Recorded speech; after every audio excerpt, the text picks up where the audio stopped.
All right, welcome back, folks. My name is Dave. This is the Radical Independent. Thanks for being here. Check out my other channel, and I'm going to do some cross-pollination between my other channel and this channel because nobody seems to be subscribing. So I'm going to start promoting this channel over on the other channel. We'll see what happens.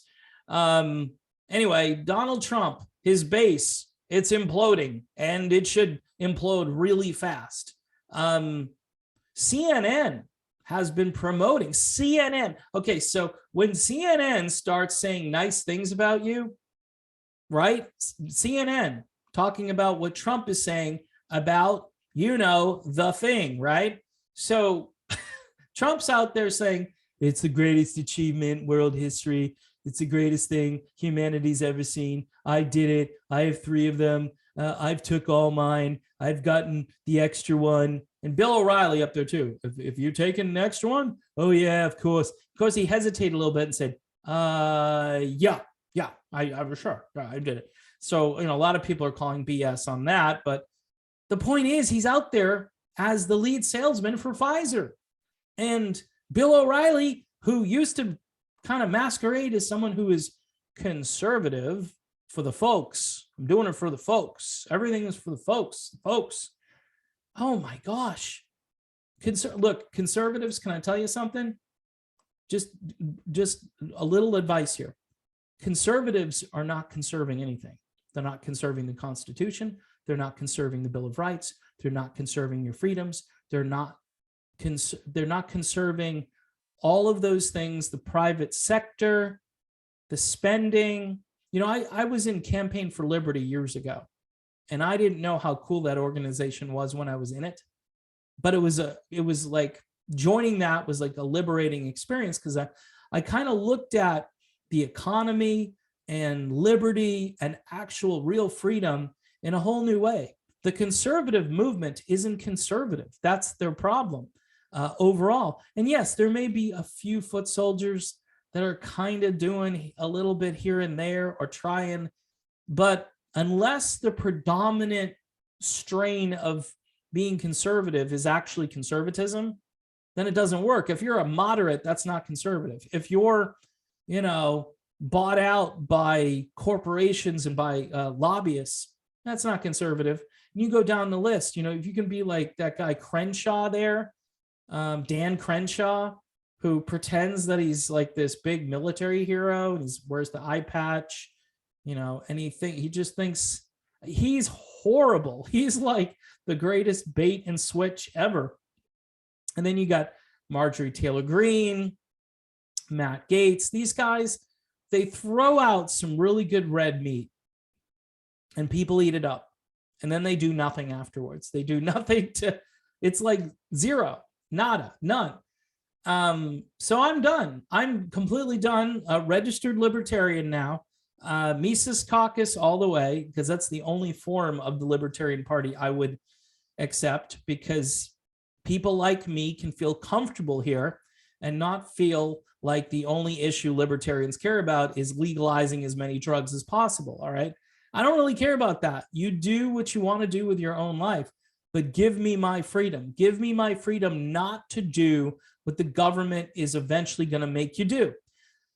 Now, the Trump apologists will say to me, well, at least he's against the, and they hold on to that because he's against the mandates, right? Supposedly he's against the mandates. But then like as quickly as that's like a little speed bump in his rhetoric. Like, well, yeah, I believe in freedom, but this is the greatest thing since sliced bread. Just go out and do it. Okay.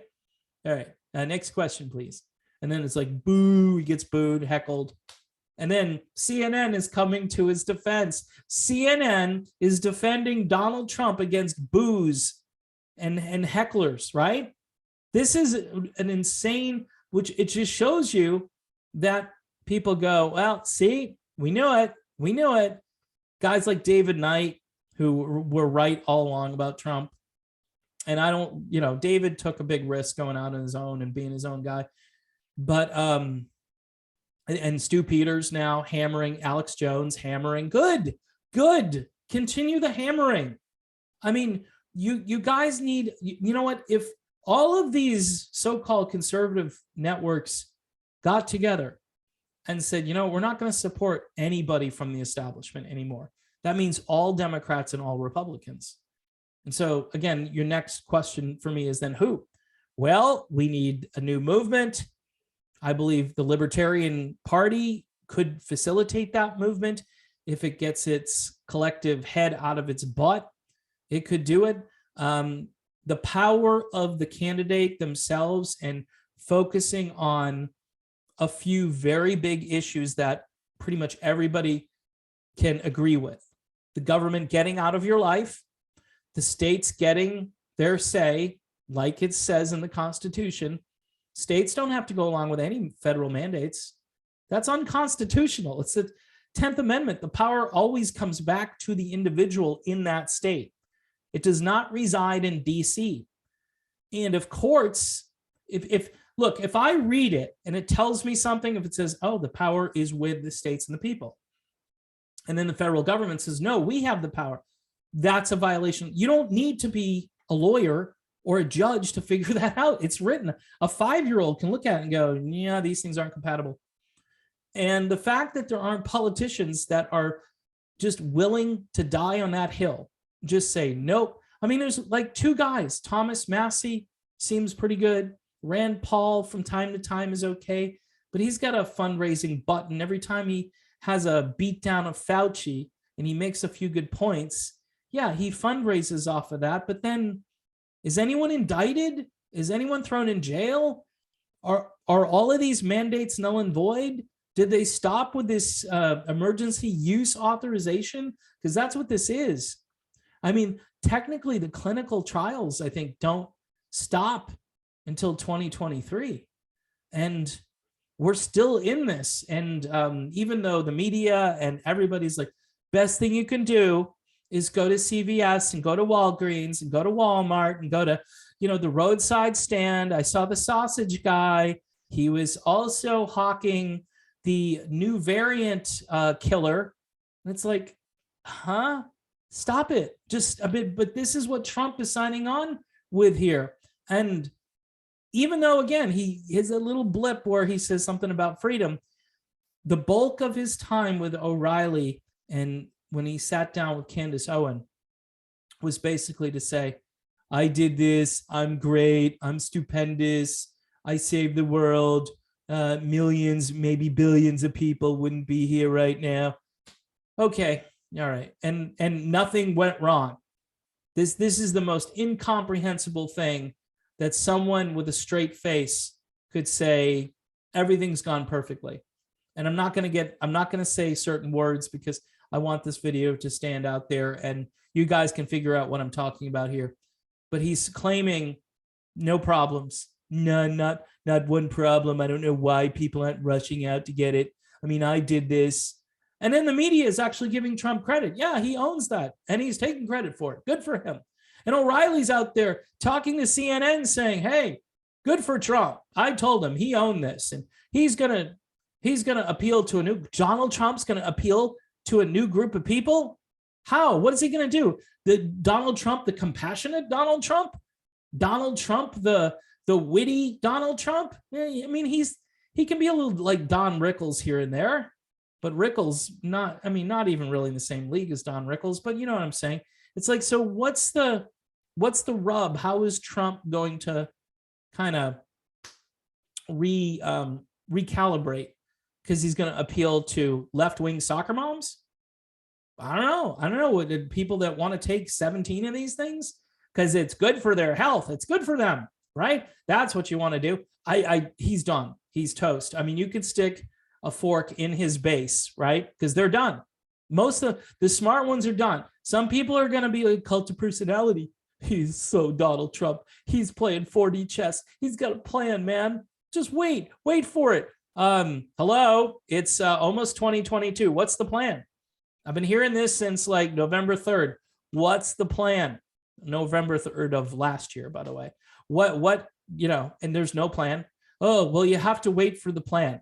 You know, it's military intelligence. That's where we get this from. And it's JFK Jr. He's the guy who's orchestrating all of this.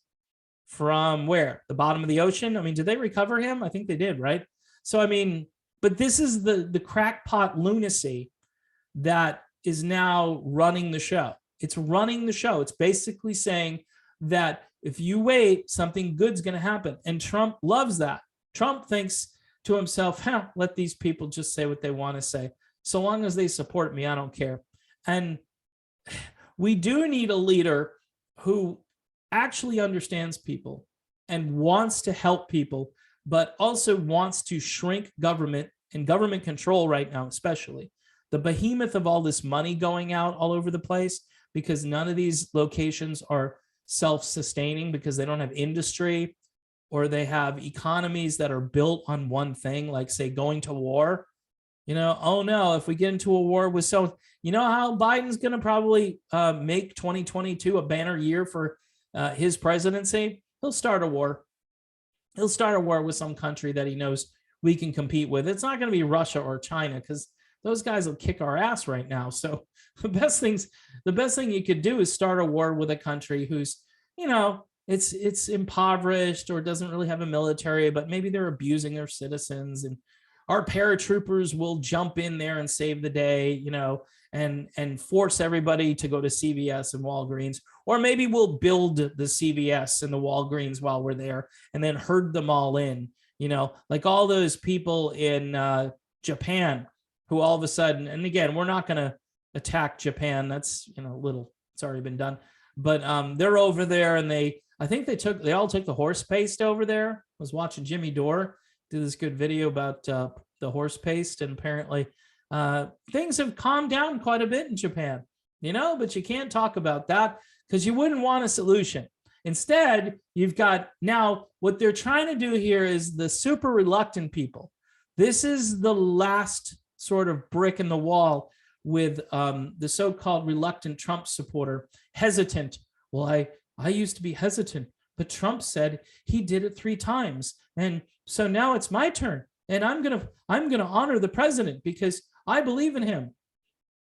And then, like 2 weeks ago, though, maybe, and by the way, don't think for a second that Trump's not trying to save his own skin. Don't think for a second, because they got hearings and they got this and they got that. And, he'll say, oh, it's a witch hunt. It's a witch hunt. But then, maybe the witch hunt might go away. Maybe he's been told, look, all you got to do is talk up what this is, keep talking it up, just like Biden. You guys can, and those guys used what he said in a press conference. Sock Puppetsaki got up there, little orphan Annie, and basically said, hey, President Trump thinks this is a good idea. Just so a matter of fact, those guys didn't even want to say Trump's name for months. They wouldn't say the former, they just say former administration, the last occupant. They use every way to just get it. It's like me saying the thing on this channel. That's what I do to keep away from actually saying what that is. But they're all now, oh, President Trump. They're not even saying Trump. They're saying President Trump thinks it's a good idea. Once that happens, people, it's time to go third party. It's time to just, you're not supporting the parties anymore, because he's the de facto leader of the Republican Party. Donald Trump is. And everybody, even like Mitch McConnell, who is the biggest weasel on the planet, but he knows Trump has got all the political power. So too many P's. It's mind-blowing, and people are still gonna just like lemmings going, oh, we can't build another movement. It's just like we're doomed and we can't do anything. And that might be true, but get off the damn train. That train is going straight to hell, just like the other train. It's just a different track, maybe different speed, but it's still going there. And you're saying, oh, well, he's against the mandates. He is for now. He is for now, yes. He'll say, well, with freedom comes responsibility. It'll be like going to an Eagles concert, with freedom comes a responsibility. You must do this in order to attend. Freedom? This is freedom? You're making me do this in order to go to this. Well, the concert is a privilege. It's not a right. Well, if I pay $300 a ticket, isn't it my privilege to go at that point? No, not only do I have to pay the money, but now I have to go along with government mandates and edicts, which aren't codified into law anywhere. And this is where people are completely missing the boat. They're completely just off the chain when it comes to not knowing things. It's just really bad. But everybody's been duped, hoodwinked. The rays beam in, and that's all they see. And here we are right now. So going to wrap this up for you Trumpers, because this guy is destroying his base. His base is running away. It's not, I mean, he doesn't understand. And that's how, and who is he going to get? He's going to get Biden voters. Remember, here's the other thing. He said that there's no way Biden could have won. Mathematically, there's no way he could have won. He could have won. So what is he trying to do? Appeal to the people who didn't actually vote for him? And by the way, I kind of believe that stuff, because unless you have a full forensic audit, like turn the system upside down and shake it and watch the votes fall out of where they're supposed to be, and collect them and analyze them and see what happened. Unless you do that in all 50 states, I don't trust any of this. The current system is designed to steal votes. All right. Now, if you had paper ballots, if you had in-person voting, day of the election only, and there can only be like absentee ballots for really good excuses, and those ballots need to be counted, verified, and there needs to be a good, solid paper trail, chain of custody. That's just elementary. And we always used to kind of strive for that, but we haven't done a good job on that for at least 2 or 3 decades. So, and even before that, we did a so-so job, but I think we did a more accurate job. If you look at some of the other elections, now all these elections are rigged to be so close and anxious, and people hate each other, and you never know who won, that night. Typically, like in 3 weeks, which, people are going to work and they're like, who won? This whole thing is a charade, by the way, this whole presidency thing. All right, I'll leave on this note. So Naomi Wolf went on with Steve Bannon, and she shook Bannon hard on this issue of the next election, because she's seeing the collapse of everything happening very quickly in real time, as you just watch it. And she says, look, who's to say there's going to be an election next year? And I'm like, oh no, because look, the left knows that they're screwed, because mandates, lockdowns, taking people's jobs away, throwing crumbs back at them, that's not going to be a long-term solution to this problem. It just isn't. So a lot of people are like, this is plausible, because these guys, you know what they're going to do? They're going to throw everything. They're going to say, we can't have the election. It's a public health safety emergency. And which variant will appear at that moment or a few weeks before the election? It'll be something that's so catastrophic, filling the hospitals, causing death and carnage all over the United States and all over the world, quite frankly. So we are going to have to suspend these elections, right? And at that point, there'll be a full-blown, there'll have to be a civil war at that point. I don't understand why there wouldn't be. And then we have to see, are these people who go into the military, are they going to follow the Constitution, or are they going to follow these people who are leading us off a cliff? And that's it. And like every other country where the military has to take over because the government is so corrupt, we are at that point right now. And the military is really well funded, and the military is trying to remake itself. That's one of the reasons they're trying to make the military woke instead of ready, right? Because that's what they're trying to do. They're trying to wake them all up in the left woke sense. And so when that time comes, they'll say, well, of course, I'm going to serve my corporate masters in Washington, D.C. I would never serve the people of this country or follow the United States Constitution, which is a relic. It's an outdated document.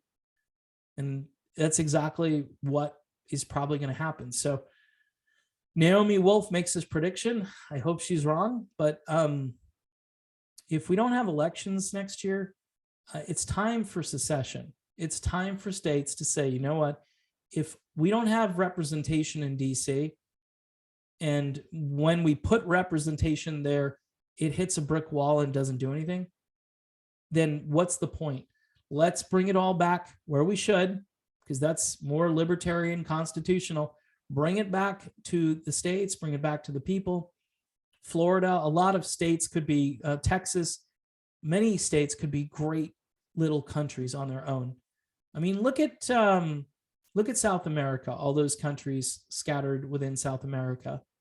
Brazil is a pretty big country, but there are a lot of smaller countries that are stuck in there, and they do fine. They do fine. They have their own economies, and they're not controlled by one authority, which is outside of who they are and knows nothing about the local nature of politics, and they're more concerned from this top-down approach, and it's not working. And it hasn't been working for a long time. It was set up correctly, but the democracy has run its course. The media has destroyed it. Oligarchs across the world have bought into it and just bought it all up and changed it, reformed it. I mean, if George Soros can get attorney generals elected all over the United States as a key position, because it is really important, then unless you counter that with libertarian-minded, constitution-minded people who actually are going to follow through and aren't going to be like all these people they put on the Supreme Court who have become worthless and pointless. If you don't fix that, it's done. And I think 2022, we're going to find out if we're toast or not. That's the truth. So in any event, for you Trump people, here he is over there.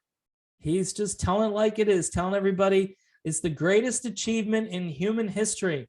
Yeah, thank you, Pfizer, Moderna, and J&J. Oh, and AstraZeneca. Forgot about you guys. But greatest thing that's ever happened to the country are these amazing inoculations, which almost are perfect, according to Donald Trump. They're almost perfect. There you go.